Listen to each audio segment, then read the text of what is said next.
When listening to this excerpt, what is your first thought? Meine Lippen reglos sind und brennen. Beachtlich ist, wohin mein Fuß bewegt. You might not know what to think. Your first thought might be some confused string of pejoratives. It might be, that sounds kind of neat. Or you may find that your eyes have been opened to the rapturous emancipation of tonality demonstrated in this composition. This is Schoenberg's Da meine Lippen reglos sind und brenner, or Because My Lips Are Motionless and Burning, from the song cycle Das Buch Der Hängenden Gärten. The piece represents a turning point for the composer. It is one of the first of his second period and also one of the first works in which tonality is considered to be fully emancipated from the need to resolve. Schoenberg is considered to be the first atonal composer, although he preferred the term pantonal. Latin stems aside, the important thing to know about this music, and probably its most salient feature, is that it's really complicated. Schoenberg's goal in writing this music was a complete emancipation of tonality. He wanted to free himself completely of previously established musical conventions around harmony and melody. In doing so, he created music so advanced that it took the music theory world decades to fully understand it, with Allen Forte's 1973 book, The Structure of Atonal Music. Forte's system of analysis involves assigning each note a number from 0 to 11, with 0 always being assigned to C, 2 always being assigned to C sharp, 3 always being assigned to D, and so on until we get to 11 being assigned to B, and finally back to 0 being assigned to C. By thinking of notes as numbers or pitch classes, we can more easily think of Schoenberg's music and the music he inspired. Using this system, we typically think of pantonal music in terms of groupings and relationships between pitch classes and groupings, thus allowing a more universal system of classification for pantonal composition. This is the system of analysis most popularly used for atonal music today, and is the one taught in music schools all over the world. This is for good reason too. It works. Atonal music is by no means easy to understand, and Forte's system, called set theory, is probably the best way to go about training one's ears and eyes to understand this subgenre of classical music. There's just one problem. Since Schoenberg was writing his music in the first half of the 20th century, and Forte didn't devise set theory until 1973, there's simply no way Schoenberg and Forte were thinking of the same things in regards to the theory behind these pantonal pieces. So if Schoenberg wasn't thinking of his music in the way we've thought about it for the past 50 plus years, exactly how was he thinking about it? This is a difficult question to answer, mainly because there are not many primary sources from Schoenberg's time regarding his methods. A Google search of "how did Schoenberg write his music?" or "how did Schoenberg think of his music?" will result in Google AI basically spouting the equivalent of "he just operated off vibes," and really vaguely talking about counterpoint, form, and the 12-tone technique, which he didn't develop until much later. But of course, AI is evil and represents the end of human originality and creativity, so I can't be satisfied with what AI alone tells me. Unfortunately, searching further does not yield better results. Most sources are biographical. They boil down to discussing how his music was previously very standard for the time, utilizing traditional methods of counterpoint, harmonic progression, and modal mixture, albeit with a greater amount of chromaticism compared with his contemporaries. Then, in 1908, he finds out his wife is having an affair, and that starts him down the path of pantonality. He eventually develops the 12-tone theory, and these sources are starting to give me similar results to Google AI. The best way to understand how Schoenberg wrote as he himself understood it is to study his pedagogical writings. He didn't write much about how he developed his pantonal methods, but he did write about how he passed on these methods to students, and we can trace the evolution of these methods through his most prominent students, Alban Berg and Anton Weber. Schoenberg's most prominent pedagogical text is his very specifically titled book, Theory of Harmony. Here, Schoenberg details how he teaches students, going from basic understanding of how the overtone series influenced the creation of the major scale and its derived chords, and how he approached teaching the use of these chords in context. He continues to discuss the basics of music theory, such as chord inversions, the major and minor modes, ideal ranges for the four main voice parts, and eventually the preparation of seventh chords. Schoenberg goes through more basic topics of theory throughout the text, discussing secondary dominance and modulation, before finally discussing diminished seventh chords and augmented triads in the chapter At the Frontiers of Tonality. Here, Schoenberg's writing ceases to be the basic, if not highly contemporary pedagogical text it spent the first half masquerading as, and takes on a new form. Schoenberg discusses how to implement these chords in composition, particularly in terms of moving from diatonic triads to augmented triads, which he refers to as vagrant chords. But he quickly abandons the diatonic impulse in favor of simply stringing these vagrant chords together. He writes that once we abandon the desire to explain the derivation of these chords, their effect becomes clearer. We understand then that it is not absolutely necessary for such chords to appear just in the function their derivation calls for, since the climate of their homeland has no influence on their Schoenberg character. Is basically saying that because the augmented chord is built off of two major thirds and the diminished seventh chord is built off of three minor thirds, they have no pull to any specific key area, even in their home keys. Now we can begin to see how Schoenberg was actually thinking about his pantonal music, at least in its early years, before developing the 12-tone system. He was thinking in terms of chords and how to best string said chords together in a way that is not reminiscent of any specific key area. For the remainder of the text, Schoenberg discusses other basic features of theory as they relate to his teaching, such as the management of suspensions, passing tones, and other features of movement from one chord to another, as well as ways he may alter triads that form the in-betweens of the aforementioned vagrant chords to remain untethered to a specific tonality. Schoenberg rounds out his system of teaching pantonal composition in chapter 19, literally titled, Some Additions and Schematic Presentations to Round Out the System. The Viennese composer goes on to a postlude of final chapters discussing whole tone scales, chords built on fourths, and chords made of 6 or more separate tones. So now we have something of an answer to that original question, how was Schoenberg thinking about his music? Essentially, his method was a hodgepodge of various new techniques that came to light during the Romantic era, combined with his own alterations of diatonic triads to string these revolutionary chords together, all through the lens of Western European chorale writing, namely avoiding parallel fifths and octaves, avoiding voice crossing, avoiding consecutive large leaps, and any leaps larger than an octave. He was thinking at a harmonic level, and a very high one at that. He would go on to maintain these basic tenets as he develops the 12-tone system, laying the groundwork for serialism that others would soon follow. The system of composition Schoenberg opts for is objectively quite advanced. It requires knowledge and familiarity with various deep-cut music theory concepts that many musicians do not begin to encounter until they begin their undergraduate studies.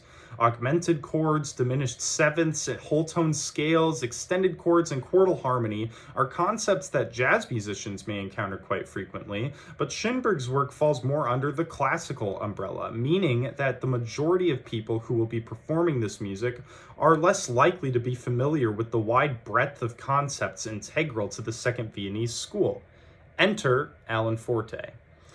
Forte's The Structure of Atonal Music is responsible for simplifying the way that we think about atonal and 12-tone music. As I mentioned before, Forte's system revolves around distilling atonal music down to the relationship between notes. We can see this from the start of the text, where Forte introduces two chords from two different posttonal works. The final chord from Schoenberg's George Lieder, Opus 15, and one of the first chords from Webern's 6 Works for Orchestra, Opus 6/3. Forte goes on to demonstrate that these chords are, in reality, one and the same. If one condenses them into the closest possible voicing, it can be observed that they are transposed versions of each other. This is the crux of Forte's system. The reality of post-tonal music is that it's about combinations of notes. Now, I know that sounds like all music, and that's because it is. We're basically thinking of collections of pitches like we would chords in a more tonal context. Just as a major 1 chord is a major 1 chord in any major key, Schoenberg's vagrant chords can be thought of in the same context. Forte goes on to describe the notational scheme for his system, which I briefly discussed earlier.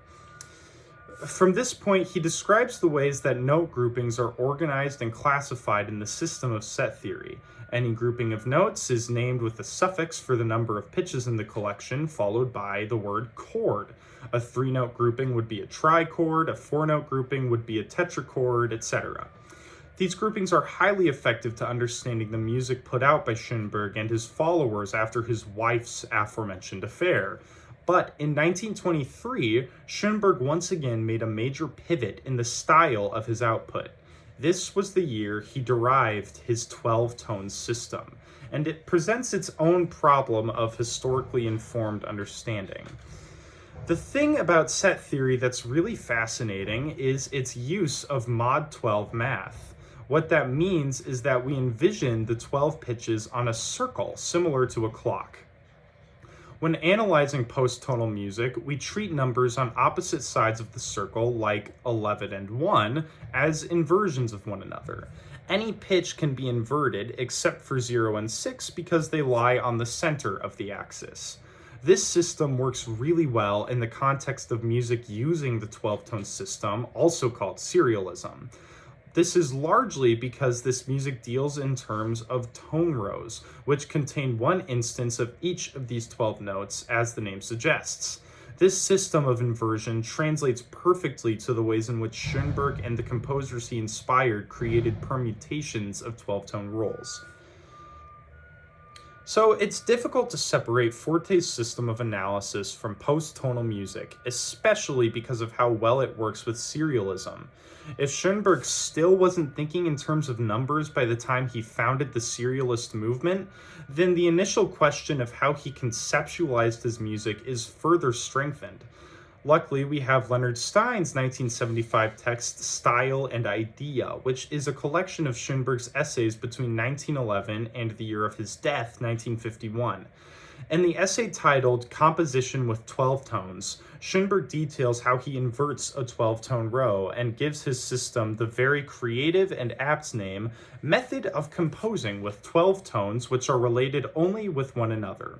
He states that the rules for these groupings of 12, no one tone should be repeated within the row, and all 12 tones of the chromatic scale are used, though not in the order of a chromatic scale.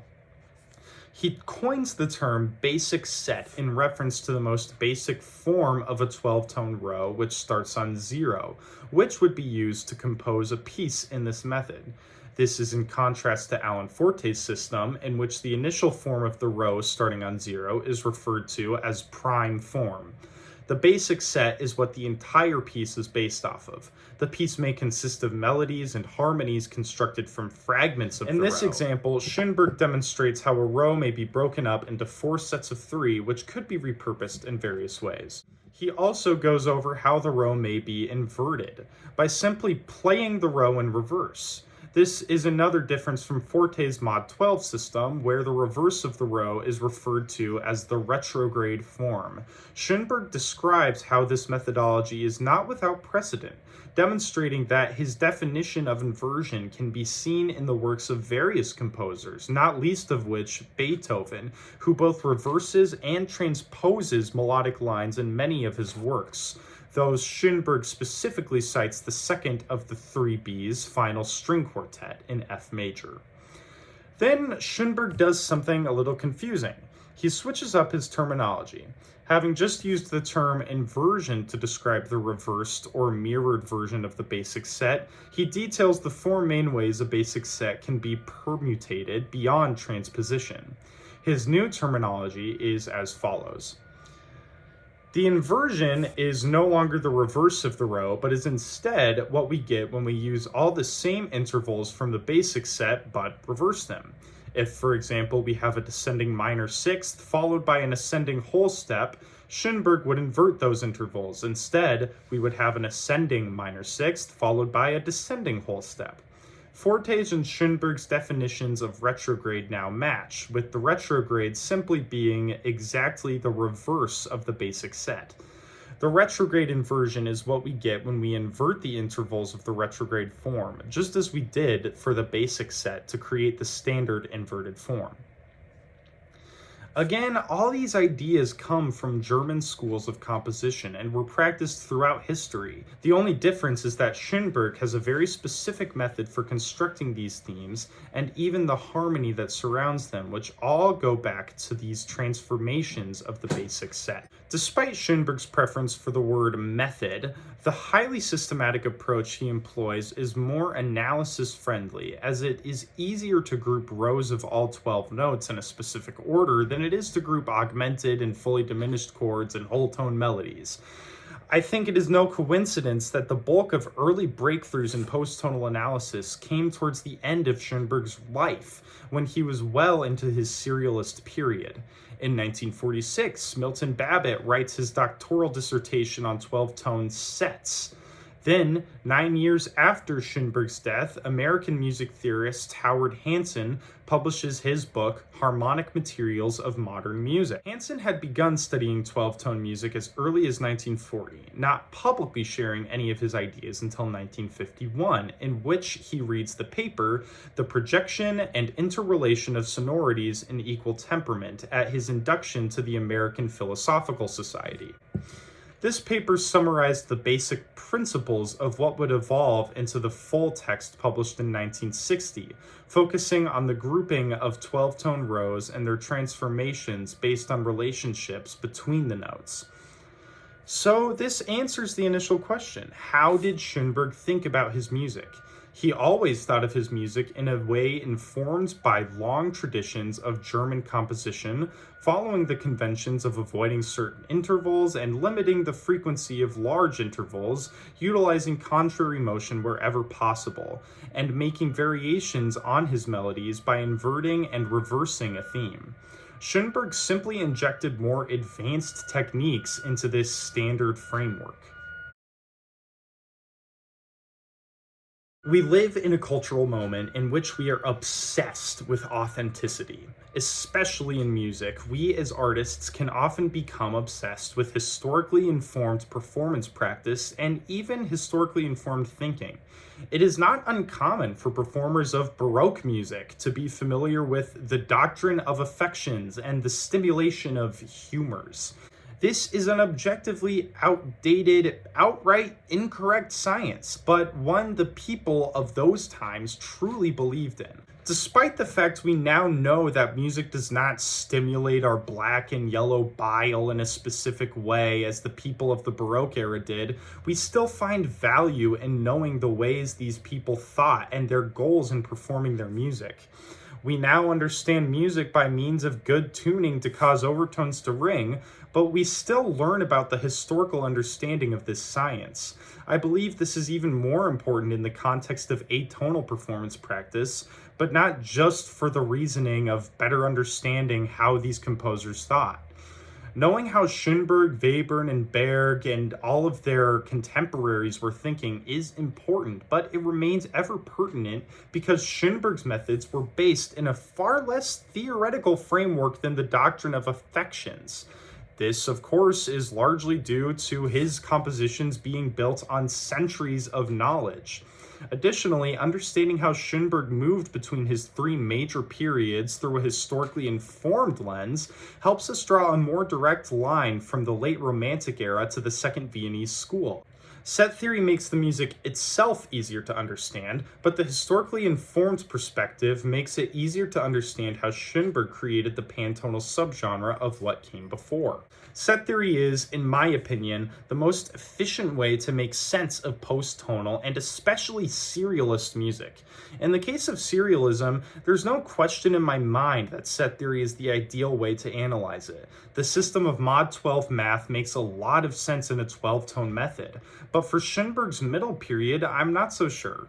Set theory is certainly applicable and can go a long way in aiding our understanding, but I'm more hesitant to recommend it. It's more difficult to make a connection between the mod 12 system and the various techniques being employed during his second period, even if the system works. The only problem with the historically informed approach is that because Schoenberg was working not only with the vagrant chords we've talked about quite a lot, but he was also working with alterations of standard triads and seventh chords, which muddy the process of analysis.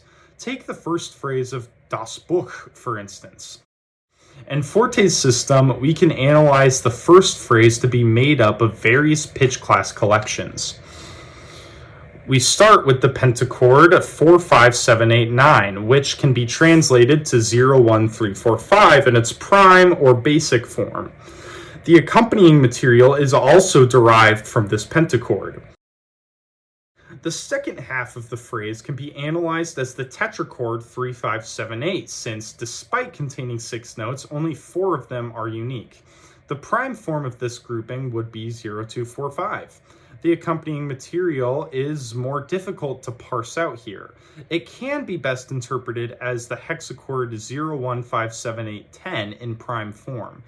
The next phrase is made up of the tetrachord 0, 2, 3, 5 and the trichord 0, 1, 3.